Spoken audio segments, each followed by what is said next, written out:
그리스도인의 삶은 내가 받은 은혜를 흘려보내는 데 있습니다. 은혜가 나에게서 머물면 체험이 되지만 은혜가 흘러가면 그것은 사명이 됩니다. 그러니까 하나님은 우리를 은혜의 종착지로 부르신 것이 아니라 은혜의 통로자로 부르셨다는 거예요. 오늘 본문에 등장하는 에스더가 만약에 왕 후의 자리를 은혜의 종착지로 여겼다면 유다 민족은 멸절되었을 것이고 그녀의 이름 역시 역사 속에서 사라졌을 거예요. 그러나 에스더가 자신을 통로로 내어드렸을 때 민족을 구원했을 뿐만 아니라 살아계신 하나님의 역사를 가장 가까이에서 누리는 영광을 누렸던 사람이 된 것입니다. 그런 면에서 여러분, 구원의 목적은 천국 티켓 한 장 얻은 것으로 끝나는 것이 아니라 나를 살려낸 은혜를 다른 사람을 살리는 사명으로 흘러가야 된다는 거예요. 정리하면 나의 구원 플러스 또 하나의 사명이 있다는 거예요. 그러니까 성도는 성공 이상의 개념이 있어요. 성공으로 끝나지 않는다 그 말이죠. 성공을 기초로 하여 기반으로 하여 또 하나의 사명이 있는데 내가 살고 그 다음 또 다른 사람을 살려내는 사명이에요. 믿으십니까? 이게요 모든 거에 다 적용이 돼요. 자 보세요. 축복의 목적은 내가 받은 축복을 그 다음 다른 사람을 축복되게 하는 데 있어요. 잘 이해가 안 되시죠? 다시요. 샬롬의 목적은 내가 받은, 내가 누리게 된 샬롬의 평안을 다른 사람도 누리게 하는 데 있다 그 말이에요. 그래서 예수 믿는 사람의 삶은 자기 자신을 목적지로 삼지 않습니다. 예수 믿는 사람들의 삶의 지향점은 자기 자신에게서 머물러 있지 않고 자기 자신을 넘어섭니다. 넘어서요. 그러니까 여러분 깊이 생각해야 돼요. 신앙생활이란 큰 축복이에요. 하늘의 은혜가 보잘것없는 나에게 임한 엄청난 사건이란 말이에요. 보세요. 여러분 은혜가 무엇입니까? 공급이 오는 길이에요. 공급. 이 힘은 모든 것을 이겨낼 수 있는 힘이에요. 이 은혜는 주도적으로 역사하셨고 이 은혜가 주도적으로 그리고 창조적으로 나에게 역사하셨다 그 말이에요. 그래서 먼저 믿도록 나를 존재의 부르심으로 콜링하셨다, 부르셨다. 그리고 부른 나를 통하여 다시 이 세상을 향하여 또 하나의 사명을 주셨는데 그것이 미션, 사명이다 그 말이죠. 그래서 사명은 하나님의 부르심을 받아서 세상으로 보냄을 받은 자가 내가 가진 은사, 내가 가진 재능을 통해서 시대적 필요에 구체적으로 응답하는 삶이에요. 내가 살고 다른 사람을 살려내는 것. 그러면 이 사명을 완수하기 위하여 오늘 본문이 우리에게 두 가지를 가르쳐 줘요. 이거 두 가지만 우리가 배웠으면 좋겠어요. 첫째는 사명을 완수하기 위해서는 뜻을 세우는 것이 중요하다는 거예요. 뜻을 세우는 것. 죽으면 죽으리이다. 이거잖아요. 두 번째는 기도예요. 기도는 행동 이전에 방향을 정하는 게 기도예요. 여기 에스더는 곧장 왕에게 가지 않았어요. 먼저 금식과 기도를 요청했고 본인도 기도한 후 행동했다 그 말이에요. 요 두 가지. 그럼 두 가지 살펴볼게요. 첫째, 뜻을 정하는 인생. 뜻을 정하는 인생, 죽으면 죽으리이다. 뜻을 정하는 인생의 삶을 살자는 거예요. 뜻을 정하는 인생. 16절 말씀 하반절 중간쯤 보면 나도 나의 시녀와 더불어 이렇게 금식한 후에 규례를 어기고 왕에게 나아가리니 다 함께 죽으면 죽으리이다. 자, 뜻을 정하는 인생이에요. 인생을 낭비 없이 방황 없이 살 수 있는 길이 있어요. 그것은 뜻을 세운 인생의 삶을 사는 거예요. 세상 안에서 엉키고 설키고 사는 것 같아도 성도는요, 누가 뭐래도 하나님의 스폰서를 받으며 살아가는 존재입니다. 그게 에스더였어요. 세상 안에서 공존하지만 에스더는 역사보다 더 큰 하나님 앞에서 살아가는 사람이었다는 사실이에요. 죽으면 죽으리이다. 뜻을 정하는 인생을 살았더니 에스더는 그 시대를 이겨버렸어요. 포로로 잡혀갔지만 그곳에서 뜻을 정한 인생을 사니까 실력자의 인생을 살게 되었습니다.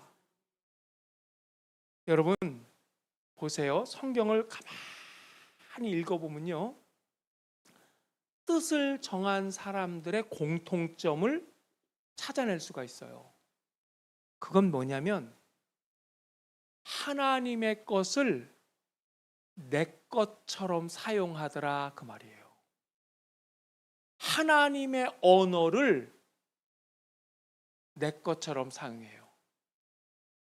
여호수아 10장에 보면 여호수아가 이렇게 외칩니다. 태양아! 태양을 향해서 너는 기브온 위에 멈춰라. 이게 지금 누구의 언어예요? 하나님의 언어를 지금 누가 하고 있어요? 여호수아 하고 있어요. 달아!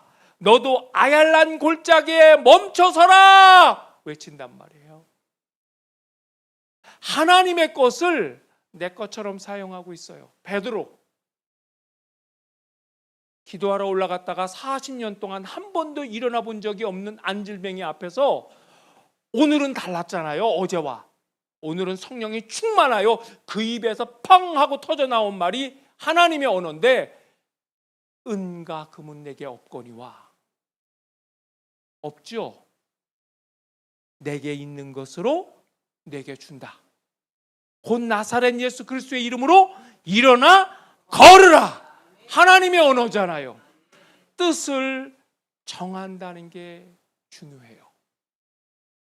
인생의 승패는 뜻을 세우고 움직일 때 강력한 힘을 발휘했다는 거예요. 여러분, 복음은 있잖아요.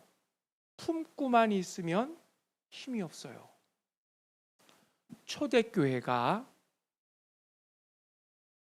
AD 70년이 됐을 때 어마어마한 예루살렘 성전이 돌 한 짝도 남지 않고 다 무너져 버렸어요. 우리의 신앙의 중심센터는 예루살렘 성이었는데 그게 없어져 버렸어.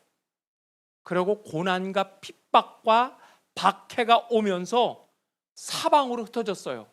흩어져서 뭐 했을까요? 복음을 전했어요. 자, 보세요. 보면은 핍박과 박해가 선교를 일으켰어요. 순교와 아픔이 선교에 불을 질렀어요. 그래서 초대교회는 강력했어요. 복음은 품고 있으면 능력이 없어요. 움직일 때 강력함이 일어나잖아요. 놀라운 일들이 일어나잖아요. 자, 오늘 에스더를 다시 한번 이제 보자고요. 조금 전에 제가 읽었던 우리 16절 하반부 말씀 우리 같이 한번 읽어요. 나도 나의 시녀와 거기요. 자, 시작. 나도.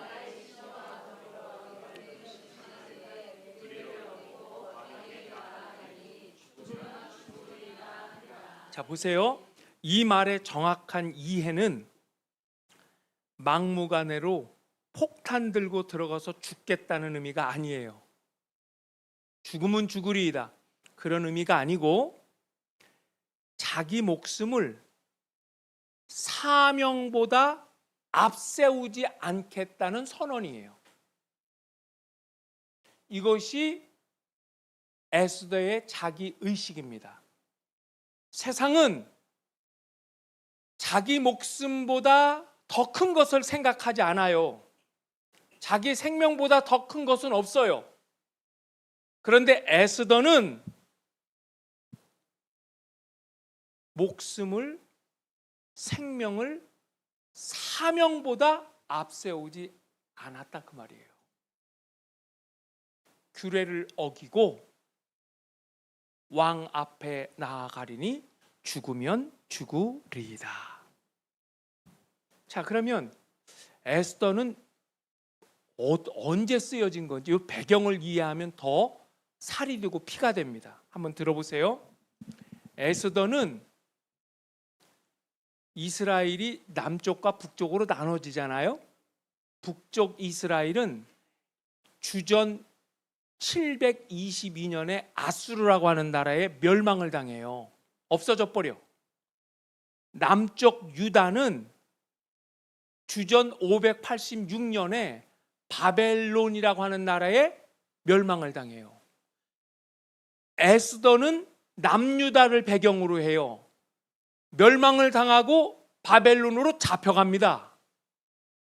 잡혀가서 종살이를 하는데 바벨론이라고 하는 나라가 페르시아라고 하는 나라, 성경에는 바사라고 나오는데 바사라는 나라에 바벨론이 멸망을 당해요. 잡혀갈 때는 바벨론 사람들에게 잡혀갔는데 거기 가서 종살이는 두 나라를 섬기게 된 거예요. 바벨론과 페르시아를. 그러니까 여기 보면은 배경이, 에스더의 이야기는 페르시아 제국 시대의 배경이에요. 포로로 잡혀가서 주인만 바뀐 상황이 된 거예요. 지금 그런 상황 가운데 왕이 아하수에로 왕이에요. 3년째 되던 해에 부와 권력을 과시하면서 180일간의 잔치를 베푸는데 180일 마지막 날 자신의 왕후 와스디를 불러가지고 자랑을 하려고 부르는데 세상에 이 왕후가 나는 못합니다? 그거 안 나서는 거예요. 아하수에로 왕이 화가 나서 폐위를 시킵니다. 그때 당시에 페르시아 나라는 지금의 미국과 같은 나라다, 이렇게 보시면 돼요. 제국 127개 지방에서 다시 새 왕후를 뽑아요. 그때에 하나님의 특별한 은총을 받아서 에스더가 왕후가 됩니다. 근데 여러분, 원래 에스더는 고아 출신이에요. 포로로 잡혀와서 고생하다가 세상에 왕후가 된 거예요. 가문의 영광이잖아요. 가문의 영광. 그럼 모르드게는 누구냐? 모르드게는 에스더의 사촌 오빠란 말이에요. 하지만 모르드게는 에스더를 아버지처럼 양육해준 영적인 아버지요 신앙의 멘토였다. 자, 그런 상황 가운데 지금 민족의 위기가 찾아왔어요. 그 나라의 두 번째 서열에 있는 하만이라는 사람과 바로 이 사촌 오빠인 모르드게의 갈등으로 시작돼서 하만이 모르드게만 죽일 것이 아니라 이 민족, 유대 백성 모든 민족을 멸절시켜야 되겠다고 하는 계획을 세우게 됩니다. 풍전등화, 바람 앞에 등불처럼 지금 몰살 위기에 있는 거예요. 이제는 수산성에 거하는 모든 유다인들은 하루아침에 몰살당할 위기에 처해집니다. 자, 이런 상황에 왕 앞에 나아간다는 것은 선택의 문제가 아니라 이거는 생사의 문제가 돼요. 왜냐하면 전제군주 체제는 왕이 3권을 다 틀어지고 있단 말이에요. 행정, 사법, 입법. 더 중요한 것은 왕이 부르지 않으면 왕 앞에 나갈 수가 없어요. 왕후라도 안 됩니다. 그건 죽는 거예요. 그게 법이에요. 그러니까 에스더의 딜레마가 여기 있어요. 왕에게 나아가는 것은 죽음의 문제예요. 만약에 나가지 않는다면 민족의 죽음이 기다리고 있어요. 이게 에스더의 딜레마예요. 자, 다시 한번 생각해요. 오늘 본문 13절에 보니까 모르드게가 이렇게 에스더를 향해서 말하는 거예요. 너는 왕궁에 있으니 모든 유다인 중에 홀로 목숨을 건지리라 생각하지 말라. 이때에 내가 만일 잠잠하여 말이 없으면 유다인은 다른 데로 말미암아 노인과 구원을 얻으려니와 너와 내 아버지 집은 멸망하리라. 지금 내가 이 사명을 회피하면 하나님께서는 다른 길을 통해서라도 이 민족을 반드시 구원해 주시겠지만 너와 내 집은 망할 것이다. 내가 왕후의 자리를 얻은 것이 이때를 위함이 아닌지 누가 알겠느냐? 자, 이제는 에스더를 생각해 보세요. 노예로 끌려왔다가 왕후가 됐어요. 어마어마한 권세, 이거 어떻게 해야 합니까? 엄청난 권세를 얻었어요. 그런데 이거 어떻게 하란 말입니까? 이거. 그런데 에스더는 조용히 하나님 앞에서 엎드립니다. 그리고 그가 일어날 때는 죽으면 죽으리이다. 변모된 모습으로 일어서요. 엎드릴 땐 나약한 한 사람으로 엎드렸지만 일어설 때는 예배자요, 하나님의 권능을 붙잡은 통치자요, 주권자로 일어섭니다.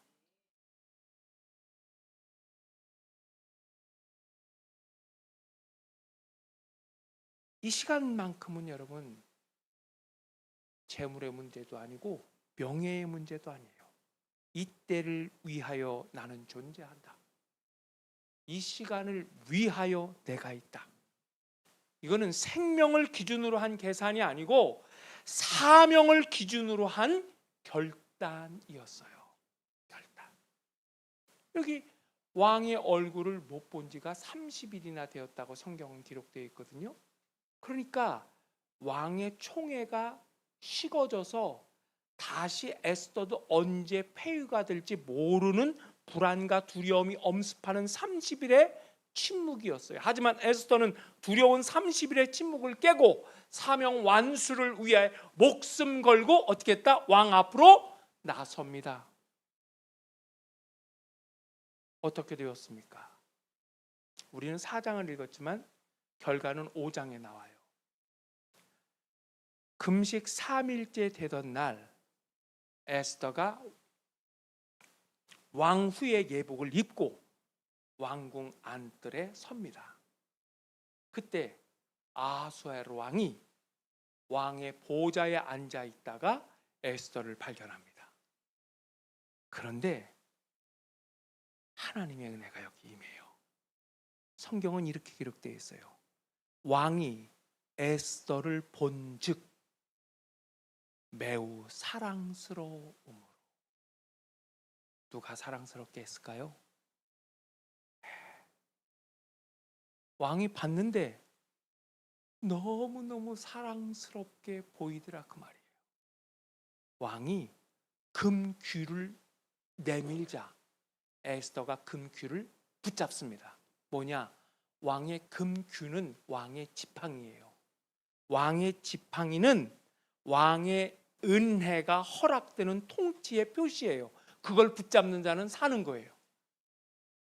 너무 사랑스러워서 왕의 지팡이를 내어놓고 에스더는 그거를 붙잡습니다. 여러분, 그 다음 왕이 이런 말을 해요. 첫 말이 뭐냐? 그대의 소원이 무엇이며 요구가 무엇이냐? 나라의 절반이라도 그대에게 주겠노라. 자, 보세요. 여기 메시지가 있어요. 에스더가 한 것은 뜻을 세웠을 뿐입니다.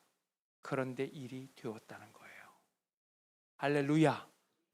무슨 얘기냐? 예수 믿는 사람은 일을 하는 게 아니에요. 일이 되는 인생을 사는 거예요. 아멘. 인생 돌아보세요. 가만히 돌아보세요. 내가 해서 이룬 건, 내가 계획을 세워서 이룬 건 사실 그렇게 많지 않아요.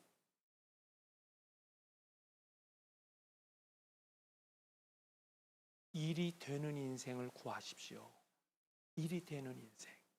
이게 귀한 거예요. 누가 하신 일이냐? 하나님이 하시는 일이죠. 하나님이 하시는. God works예요. 하나님이 일하시는 거예요. 하나님이 일하시는 거예요. 나는 2번밖에 힘이 안 실었는데 하나님은 거기에 곱하기 10을 해주시고 동풍이 불어서 빨리 가게 하시고 때로는 더디 가게 하시고. 여러분, 뜻을 정하는 인생, 예배의 뜻을 세우세요. 예배의 뜻을, 기도의 뜻을 세우세요. 선교의 뜻을 세우세요. 예배는 거룩한 거야. 그 누구도 나의 예배를 빼앗을 수 없어. 뜻을 세우는 게 중요해요. 기도는, 나에게 기도는 생명이야. 기도는 그 누구도 방해할 수 없어. 선교는, 선교의 끝은 교회를 세우는 거야. 뜻을 세울 때 하나님이 일하기 시작한단 말이에요.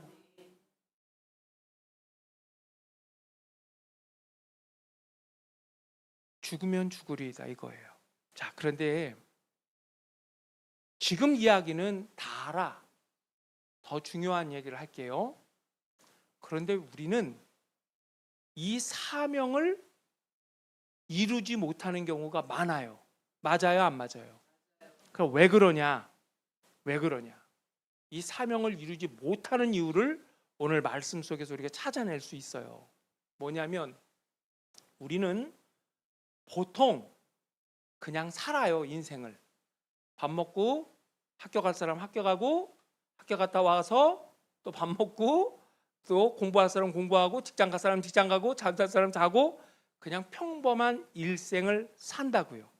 그러다가 어느 순간 하나님의 음성을 듣게 돼요. 하나님의 보이스를 듣는단 말이에요.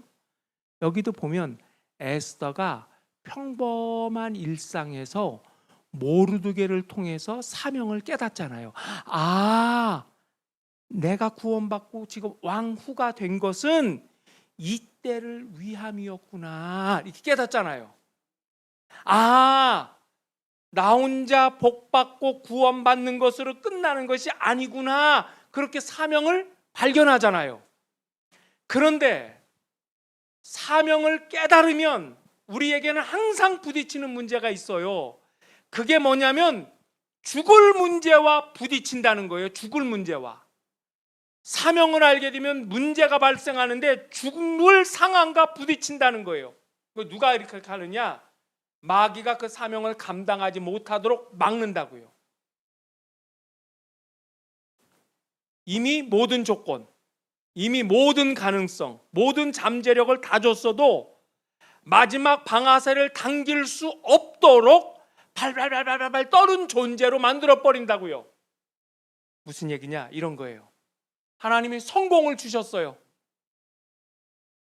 공부할 수 있는 길도 열어줘서 미국도 가고, 세상에 사업하면 다 망했는데 하나님이 열어주셔서 힘을 주셨어. 사업도 됐어. 재력도 생겼어. 다 하나님이 모든 조건, 모든 시간, 모든 재물, 모든 축복을 다 갖추었어도 내가 이미 가지고 있는 것을 잃어버릴 때의 느낌은 죽을 것 같은 느낌으로 받는다고요. 동의되세요? 그래서 성공하면 잘하겠습니다, 그런 말을 믿으면 안 돼요. 왜냐하면 없었는데 있게 됐잖아요. 있는 것 중에 사용하는 건데도 조금만 내 것에서 빠져나갈 때에는 칼로 베는 것처럼 느낌이 아픔으로 온다고요. 맞아요, 안 맞아요? 죄송하지만 남의 집의 것을 빌려와서 우리 집에 갖다 줘야 될 약속의 날짜를 지나서 한 2달만 갖고 있어 보세요. 내 것처럼 느껴지지. 그거 주는 게 아까워. 원래 내 게 아니었는데도. 그게 인간이라고요. 나만 그렇게 느껴? 맞잖아요. 맞아요, 안 맞아요? 그렇다니까요. 그렇기 때문에 사명을 이루지 못하는 거예요. 하나님 주세요. 힘도 주셨어. 하나님. 그래서 하나님이 많은 것들을 채워주셨지만, 그러나 그것을 다시 사용하려고 할 때에는 느낌이 죽음같이 온다니까요. 조금만 빠져나가도 다 무너지는 것 같이 느끼고요. 다 없어진 것처럼 느끼고요. 너무너무 아깝고요. 그런데 에스더는 그 자리를 넘어섰다는 거예요. 할렐루야. 그게 에스더예요. 그게 에스더. 보세요. 에스더가 사명을 깨달으면서, 모르드게를 통해서 사명을 깨달으면서 실제로 죽을 수 있는 상황과 부딪히잖아요. 이때를 위하여 나를 왕후가 되게 하셨나? 깨닫는 순간 느낌은 어때요? 이제 내가 나가면 죽는 거잖아요. 죽어요, 안 죽어요? 실제는 깨달았지만 나가면 죽는 거야. 그러니까 그때 우리는 보통 주저앉잖아요. 알았어. 내가 깨달았고 다음에 다시 기회가 오면 내가 그땐 잘해야지. 요 정도도 충분해. 우리는 그렇게 해요, 안 해요? 얘기 좀 해봐요, 얼른. 그렇죠? 제가 58에 아프리카 세네갈을 간다는 게 우리 인생의 여정의 나이에 쉬워요? 사회학자가 45이 넘으면 당신의 직업을 바꾸지 말래요. 실패할 확률이 훨씬 더 많대요. 하던 일 그냥 하다가 그냥 살라는겨. 60이 다 된 사람이 내가 있었던 13년의 자리를 놓고 하나님의 음성을 듣고 어쨌든 간에 아무도 알 수 없는 새로운 땅, 검은 대륙으로 간다는 게 쉽냔 말이에요. 우리는 보통 그럴 때 그 정도면 됐어. 그래도 고민도 많이 했고 기도도 했잖아. 훌륭해. 거기서 사명을 접는다고요. 그런데 에스더의 위대함은 뭐냐? 그걸 뛰어넘었다 이거예요. 죽으면 죽으리이다 하고 뛰어넘었더니 사명을 이루었다는 거예요. 그래서 사명을 이루는 시대의 사람이 되었어요. 에스더의 위대함은 앞서 말씀드린 것처럼 죽음보다, 생명보다 더 큰 사명을 선택하는 데 있었습니다. 여러분, 길게 얘기할 거 없어요. 우리가 바울을 왜 위대하다고 합니까? 바울의 위대함은 목숨보다도 사명을 더 크게 보았기 때문이에요. 저기 사도행전 20장 24절에 가면 바울이 밀레도에 들려서 장로님들, 교회의 리더급들을 다 불러 모아요. 왜? 거기서 장로님들 만나고 이제 예루살렘으로 가려고요. 근데 지금 예루살렘에는 고난과 핍박이 기다리고 있어요. 자기가 거기 가면 죽을 수 있어요. 죽을 수 있음에도 불구하고 장로님들에게 교회를 위탁하고 권면하고, 그리고 예루살렘으로 들어갑니다. 실제로. 근데 그때에 밀레도에서 예수님 장로님들을 만나서 바울 선생님이 뭐라고 말씀하시냐, 우리가 잘 아는 얘기야. 이렇게 얘기해요. 내가 달려갈 길과 주 예수께 받은 사명, 곧 하나님의 은혜의 복음을 증언하는 일을 마치려 하면은 나의 생명을 조금도 귀한 것으로 여기지 아니하노라. 보세요. 생명보다 더 큰 사명이 바울에게는 있었다 그 말이에요. 앞서 말씀드린 것처럼 대부분의 사람들은 자기 목숨보다 더 큰 사명을 생각하지 못한다니까요. 그런데 복음 증거를 위해서 나의 생명조차 귀한 것으로 여기지 않겠다. 생명보다 더 큰 것이 있다 나에겐. 목숨보다 더 큰 것이 있다 나에겐. 그것이 뭐냐? 하나님의 복음을 증언하는 일. 그것이 주 예수께서 받은 사명이라는 거예요.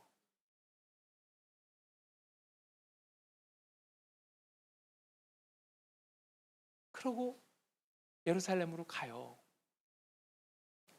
저는 여기서 그렇게 깨닫는단 말이에요. 어떤 신앙이 강력하냐? 마지막까지 이 지킬 것이 있는 신앙이, 이게 강력한 거예요. 목숨이 날아간다 할지라도 지킬 것이 있고 붙들 것이 있는 인생이 강력한 거예요. 제가 우리 아리일교에서도 몇 차례 말씀드렸어요. 인생은 내가 험난한 인생을 살았다 자랑할 거 없어요. 별거 아니에요. 고생을 많이 했다, 그것도 별거 아니에요. 인생은 험난함과 또 평탄함이 아니라 나는 지킬 것이 있는 인생을 살았습니다. 나는 아직도 붙들 것이 있는 인생을 살았습니다. 나는 아직도 부를 노래가 남아 있습니다. 그 인생이 귀한 거예요.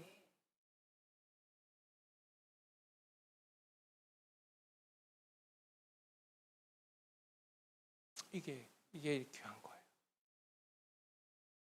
이게 에스더의 삶이었어요. 두 번째는 여러분, 두 번째 기도입니다. 기도는 행동 이전에 방향을 정하는 거예요. 자, 한번 들어보세요. 세상에서 가장 가치 있는 일이 뭐냐?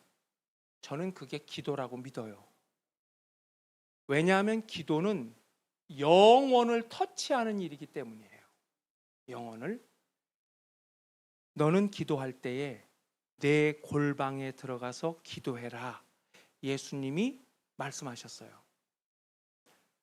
사람의 눈에는 골방이 작아 보일 수 있어요. 그러나 하나님 앞에서 골방은 세상을 움직이는 자리예요. 그런 거로 여러분 기도하십시오. 골방이 열방을 움직일 것입니다. 장소가 어디든 상황이 어디든 무시로 기도하십시오. 기도는 역사하는 힘이 있어요. 야고보서 5장 16절에 있는 말씀이잖아요. 기도는 역사하는 힘이라고 하는 건 뭐냐? 두 가지가 있는데요. 하나님은 기도의 때를 안다 그 말이에요. 기도의 타이밍을 안다 그 말이에요. 또 하나는 기도의 능력, 기도에는 파워가 있다 그 말이에요. 기도에는 역사하는 힘이 있느니라. 기도의 때를, 타이밍을 알고 계시고 기도의 파워, 힘을 알고 계시는 하나님께 우리는 기도해야 합니다. 기도의 능력은 하나님의 그 크신 은혜가 내 안에서 시작하는 거예요. 일하기 시작하는 거예요. 그래서 기도는 하나님께서 실제로 일하시는 통로입니다. 하나님이 역사하는 자리예요. 그럼 왜 기도해야 하느냐? 기도는 승패의 뿌리가 되기 때문이에요. 기도는. 다시요.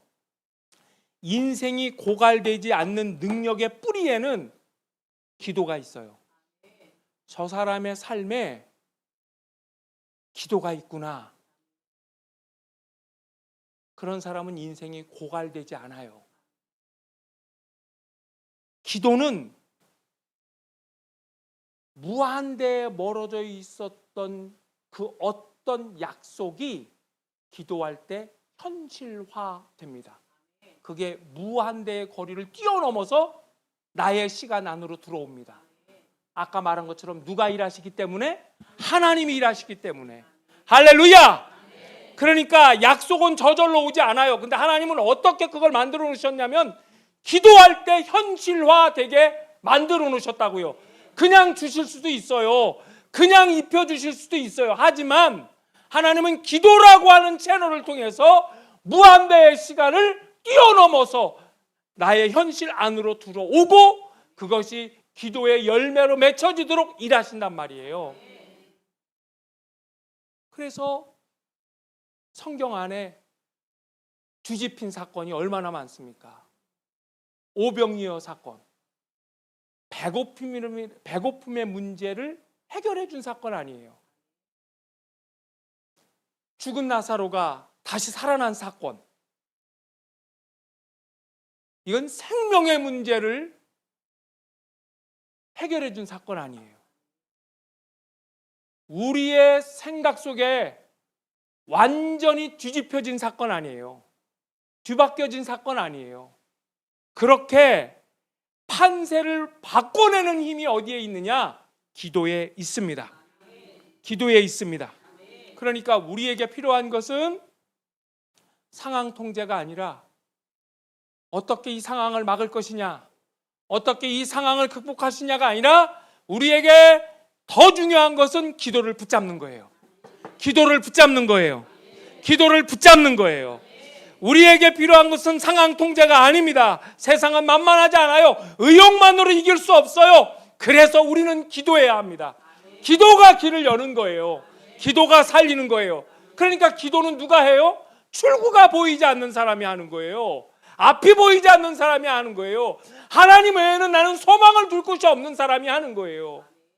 여러분 지금 얼마나 의자도 바꾸셨고 얼마나 이랬어요. 우리 생각해 보세요. 옛날에 우리 교회 예배당이라는 게 교육관 같은데, 옛날에는 다 교육관이라고 그랬죠. 가보면 다 마룻바닥이었어요. 그 마룻바닥 나무 깐 거 주로 어디서 갖고 왔어요? 국민학교 마룻장 뜯어다가 교회에다가 깐 교회 많아요. 그러면 이게 딱딱 안 맞아. 그러면 그 안에 옹이가 있어가지고요, 거기 엎드려서 기도하다 보면요, 나무 틈에서 뭐가 올라와요? 나무 틈에서, 내가 지금 얘기 어렵게 하나? 아니죠. 나무 틈에서 엎드려서 코 박고 기도하다 보면 나무 틈 사이에서 그 안에서 바람이 겨울에 확 올라온다고. 올라와요, 안 올라와요? 옛날에 기도하다 보면 모든 문제는 기도로 풀었죠. 누가 해결해줘? 엎드려서 기도하고 하나님만 부르짖으면 콧물 나오고요, 눈물 나오면요, 세상에 정말 고드름이 거기 맺힙니다. 제 말이 믿어지시면. 믿어지시죠? 정말 그랬어요. 추워가지고 성가대 가운 머리에 뒤집어쓰고 또 한 겹 뒤집어쓰고 그러고 밤을 새웠어요. 기도 누가 해요? 출구가 보이지 않는 사람이 하는 거예요. 그러면 하나님이 끝이 보이지 않는 저 끝에 있는 그 어떤 사건의 문제를 내 앞으로 가져오신다고요. 끌어다 놓는다고요.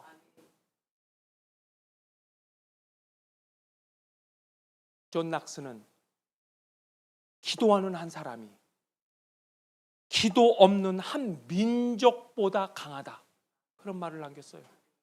기도하는 사람이 기도하는 사람, 승리의 뿌리에 기도가 있어요. 그러므로 위기의 때에 기도의 자리를 떠나서는 안 돼요. 떠나서는 안 돼요. 여기 우리 아리엘교회 20년 동안 어떤 힘으로 이 교회가 온 거예요? 중보기도는 아무나 못합니다. 제가 먼저 말씀드렸는데, 난 우리 교회 사람들한테 얘기하는데요, 해보세요. 중보기도 처음 시작하죠? 훈련 안 된 사람은 5분 안짝에 자기 기도로 돌아가요. 또 다시 중보기도 하다가 조금 있다 보면 자기 기도하고 있어. 애들 기도하고 있어. 남편 기도하고 있어. 나라와 민족을 위해 기도하다가 조금 지나면 또 자기 기도에 폭 빠져 있어. 맞아요, 안 맞아요?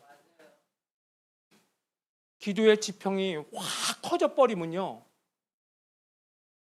중보기도를 통해서 자기 기도가 응답이 되잖아요.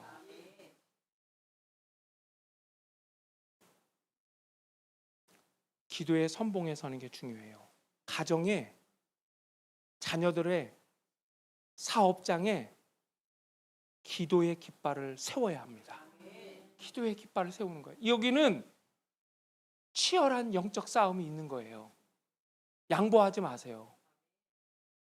양보하지 마세요. 밥 먹자고 하면 절대로 양보 안 하면서, 누가 밥 사준다 그러면 절대 기도하는 거, 오늘 넘어가지 뭐.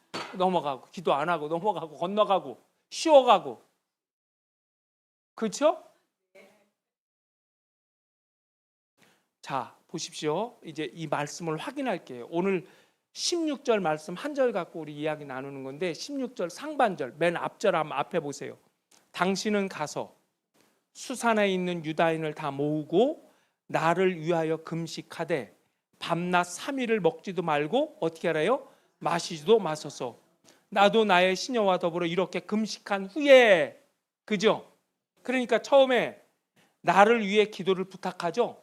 3일 동안 금식 기도 해달라. 공동체의 중보 기도예요.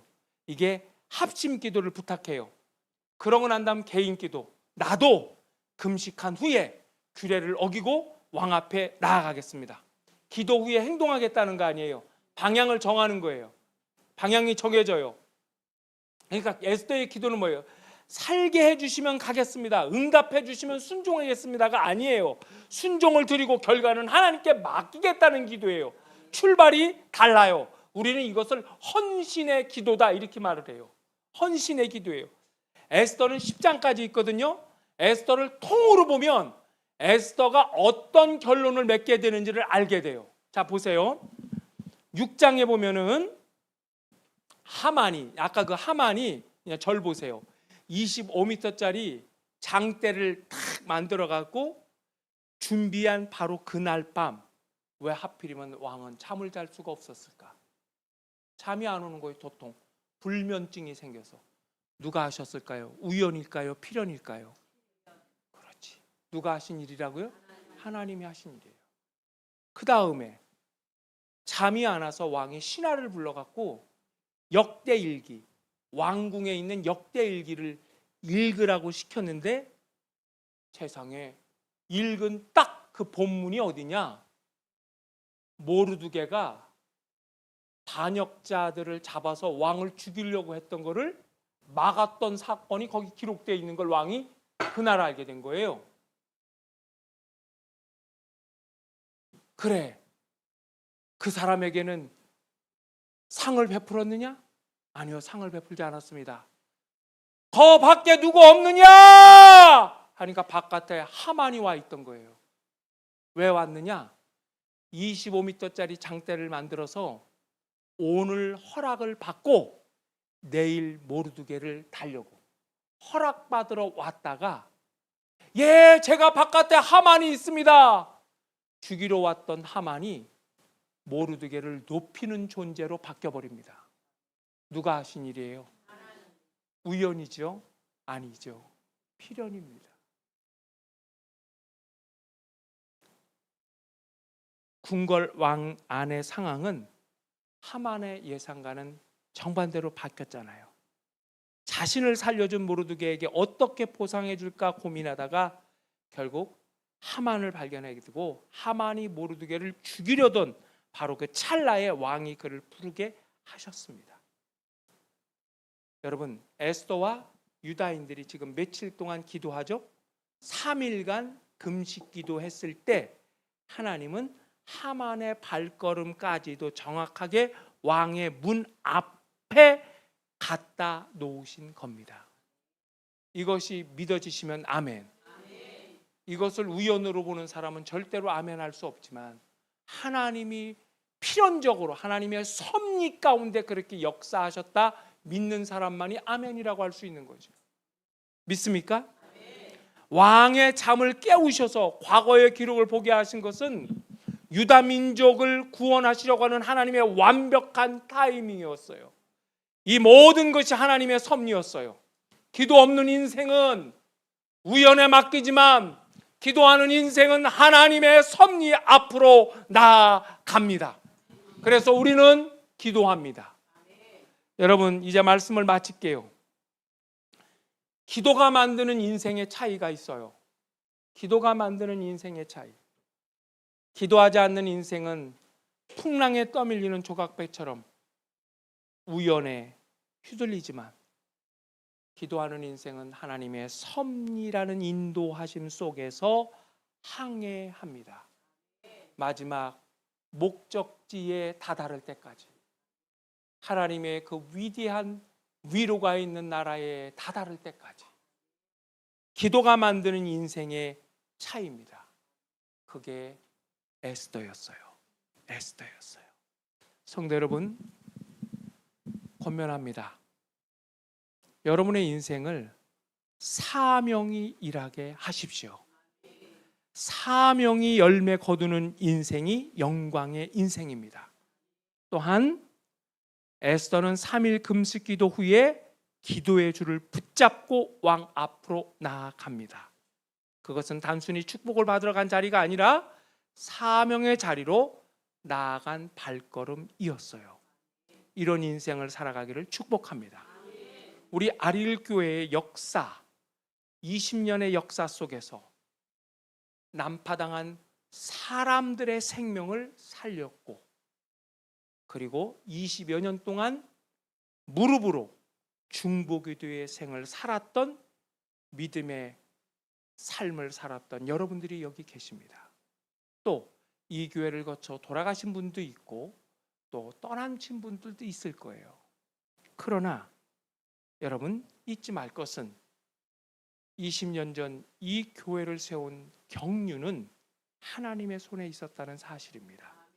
그분의 비전이요, 그분의 꿈이요, 그분의 말씀 속에 계셨다는 사실입니다. 그런 면에서 저는 여러분들을 축복합니다. 오늘도 하늘과 땅을 잇는 생명 공동체로 세우신 것은 여러분들의 믿음의 선한 싸움이 있었기 때문입니다. 구원, 그 이후 사명을 이루는 멋진 인생을 아리울교회와 함께 꿈꾸고 함께 이루고, 함께 이 아리울 공동체를 통해서 하나님께서 이루시는 창조적인 역사 속에 쓰임받는, 생명을 살려내는 일에 쓰임받는 하나님의 위대한 도구에 붙잡히는 그런 인생의 삶으로 살아가서 내 인생 가운데 하나님이 부르실 때 나는 사명을 다 이루었습니다 라고 고백하면서 하나님께 가시는 그런 거룩한 믿음의 성도요, 거룩한 교회가 되시기를 주님의 이름으로 축복합니다. 기도하겠습니다.